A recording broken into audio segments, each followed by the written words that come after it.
Under the initiative of the Kumargarh Agriculture and Horticulture Department, a distribution program was organized to provide machines to local farmers to promote modern agriculture technology. MLA Bhagavan Chandra Das attended the event and officially distributed the machinery.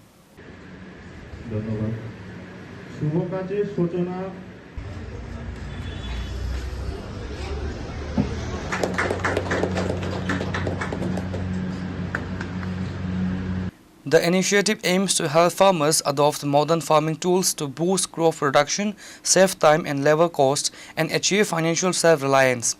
MLA Bhagavan Chandra Das emphasized that under the Prime Minister Narendra Modi's leadership, both the central and state governments are working tirelessly for rural prosperity and modernizing the agriculture sector.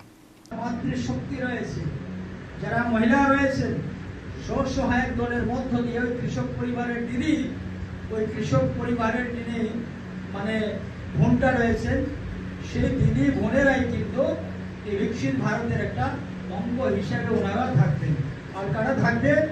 ওই কৃষক পরিবারের যে যুবক ছেলেটা রয়েছে, যে যুবকরা রয়েছে, যুবা শক্তি ওই বিকশিত ভারত গঠন করার জন্য ওই কৃষক পরিবারের ওই যুব শক্তি, ওই যুবকটা থাকবে সেখানে।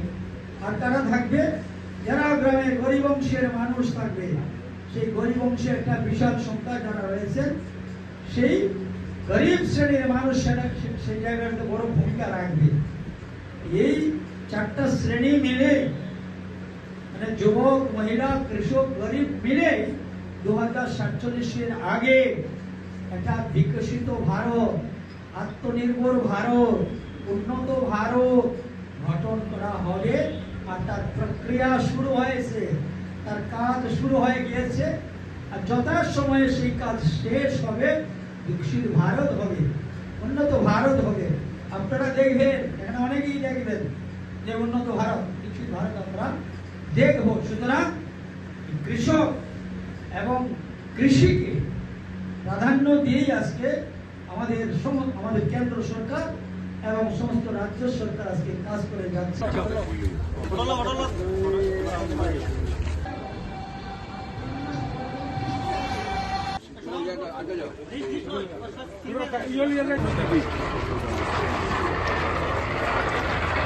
Bureau Report, Chini Khorang.